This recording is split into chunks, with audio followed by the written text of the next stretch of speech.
ধরুন school college বিদ্যালয় university প্রচুর হয়েছে, কিন্তু সেখান থেকে সবই আর কি মানুষ গড়ার কারখানা বলা হয়, কিন্তু সেখান থেকে কিন্তু আমরা সেরকম মানুষ পাচ্ছি না।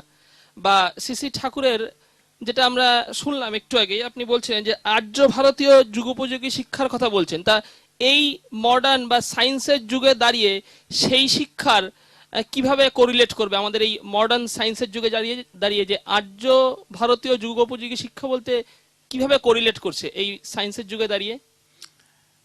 শ্রী শ্রী ঠাকুর বেশিরভাগ সবচেয়ে তার শিক্ষা অনুশাসনে গুরুত্ব দিয়েছেন আমাদের আর্য ভারতীয় ঋষি পরম্পরায় যে শিক্ষা ব্যবস্থা, সেই শিক্ষা ব্যবস্থার উপর। শিক্ষার দুটি দিক আছে, একটা হচ্ছে পারিবারিক শিক্ষা, একটা হচ্ছে প্রাতিষ্ঠানিক শিক্ষা। পারিবারিক শিক্ষার মধ্য দিয়ে মানুষের অভ্যাস ব্যবহার নিয়ন্ত্রিত হয়। প্রাতিষ্ঠানিক শিক্ষার মধ্য দিয়ে তাকে আমরা রোজগারের শিক্ষা বলতে পারি। সেই শিক্ষা কিন্তু মানুষের অভ্যাস ব্যবহারকে পরিবর্তন করতে পারে কমই। একটা মানুষের বিবর্তন মানেই তার হোল বিংটার এভলভড হওয়া, সমস্ত সত্তাটার বিবর্তন। কতগুলি পোর্শন অফ ব্রেন সেলস তার কালচার করলাম, অথচ অভ্যাস ব্যবহারে খাঁকতি রয়ে গেল, সেটা কিন্তু শিক্ষা পরিপূর্ণ নয় কো। স্বামীজি বলতেন education is the perfection already in man, আর শ্রী ঠাকুর বলতেন education is to know existence in consonant contrast with environment by doing and discerning. অভ্যাস ব্যবহার ভালো যত, শিক্ষা তার জানিস তত। শিখলি যে তুই কত শত, বৌদ্ধর কিছুই ফুলল না, স্মৃতির বলদ হলি শুধু, এক মুঠো ভাতও জুড়ল না। তাই ঠাকুর চাইতেন শিক্ষাকে সবচেয়ে বেশি কার্যকরী করতে। শ্রী শ্রী ঠাকুর প্রদত্ত শিক্ষা বিধান গ্রন্থে শিক্ষা দেশের, জাতির এবং পারিবারিক শিক্ষা কেমনভাবে পরিচালিত হতে পারে তার সুনিষ্ঠ একটা রেখা চিত্র অঙ্কন করে দেয়া আছে। শ্রী শ্রী ঠাকুর বলতেন যে শিক্ষার সময় কিন্তু তিনটে জিনিস প্রয়োজন। কি? Education coupled with feeling, emotion and sentiment makes one able to discern the comparative glow of distinctiveness. শিক্ষার সাথে আরো তিনটে জিনিস কি লাগে? ফিলিং লাগবে, ইমোশন লাগবে, আর সেন্টিমেন্ট লাগবে। শিক্ষায় যদি কোনো সেন্টিমেন্ট না থাকে তাহলে কিন্তু সেই শিক্ষা যে কোনো মুহূর্তে বিপদে পরিচালিত হতে পারে। ভাবানুকম্পিতা, শ্রী শ্রী ঠাকুর বাংলায় বলেছিলেন সেন্টিমেন্ট মানে হচ্ছে ভাবানুকম্পিতা। শিক্ষার একটা গন্তব্য থাকবে, একটা উদ্দেশ্য থাকবে। মানুষের সামগ্রিক ভাব যখন সেই উদ্দেশ্যকে কেন্দ্র করে তার জীবনে শিক্ষাকে আয়ত্ত করতে চাইবে, তখন শিক্ষাটা হবে তার জীবনের সবচেয়ে বেশি কার্যকরী।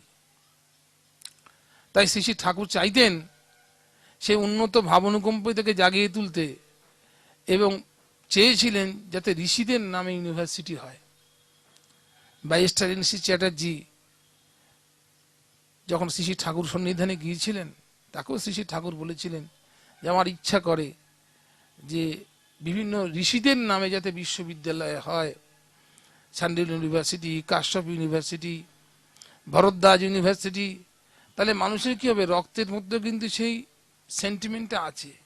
সেই সেন্টিমেন্টটা যদি কোনোভাবে জাগিয়ে তুলে যায়, তাহলে শিক্ষাটা কিন্তু শ্রদ্ধার ভিত্তিতে গেঁথে উঠবে।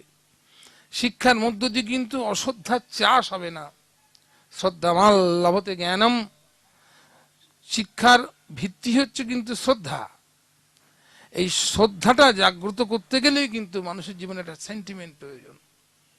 ঠাকুর চেয়েছিলেন যে তীর্থক্ষেত্রগুলো আছে সেগুলোর তো প্রচুর আয় হয়, সেগুলোকে রিফর্ম করে সেই সেই জায়গায় যাতে এডুকেশনাল ইনস্টিটিউশনগুলো সেট আপ করা যায়।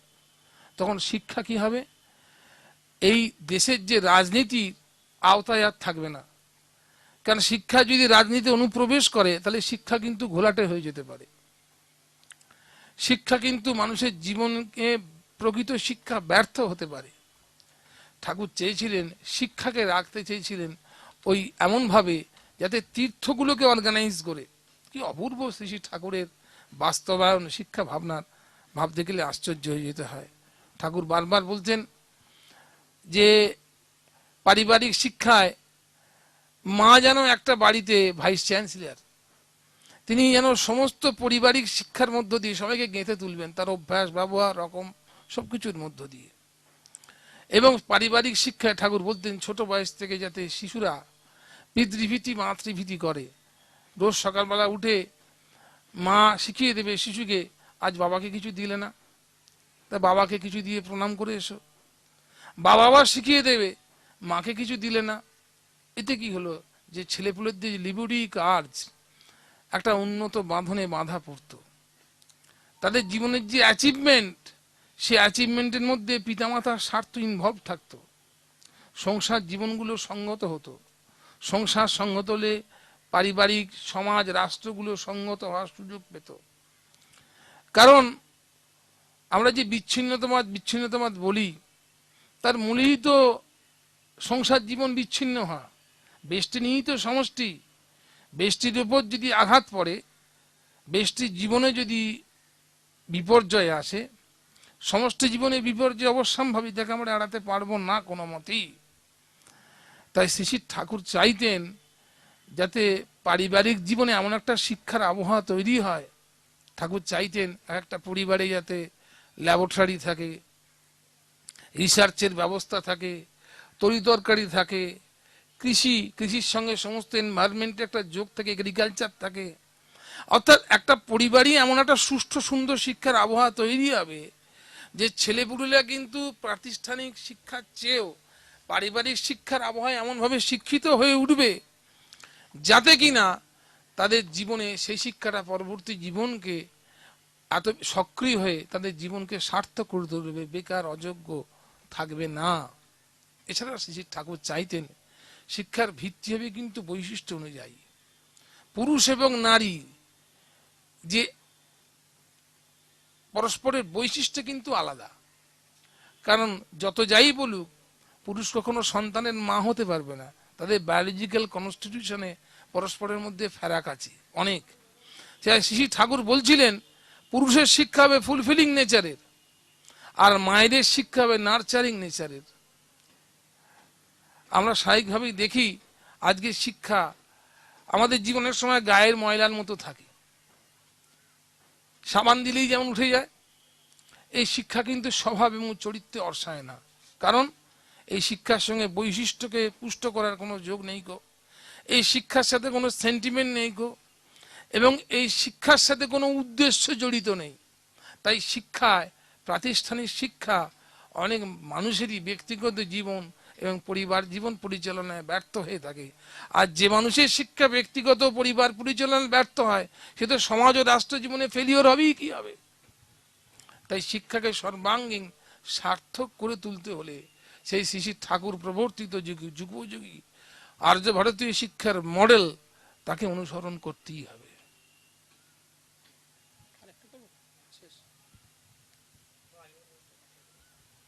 এতক্ষণ ধরে আমরা শুনলাম শ্রী শ্রী ঠাকুরের শ্রী শ্রী ঠাকুর অনুকূলচন্দ্রের সভাপতি ঋত্বিক স্যার উত্তম চক্রবর্তীর কথা। উনি ক্যালকাটা হাইকোর্টের অ্যাডভোকেট স্যার উত্তম চক্রবর্তীর কথা। শ্রী শ্রী ঠাকুরের বলা, যুগপুরুষোত্তম শ্রী শ্রী ঠাকুরের বলা আমাদের সমাজ জীবনে কেমন ভালো মানুষ আসে, তার সঙ্গে সঙ্গে শিক্ষায় তার শ্রী শ্রী ঠাকুরের যে শিক্ষা পদ্ধতি, সেই শিক্ষা পদ্ধতির সঙ্গে সব মানুষকে গেঁথে তুলে ভালো সমাজ তৈরি করা। ঠাকুর কি চেয়েছেন, কিভাবে আমরা সেটা ফুলফিল করতে পারি শুনলাম, আগামী দিনে আরো শুনবো। এই আশা নিয়ে আমরা এখানেই শেষ করছি। কিরে বাপি, ঠিক আছে তো? বাপি, বাপি ঠিক আছে তো রে?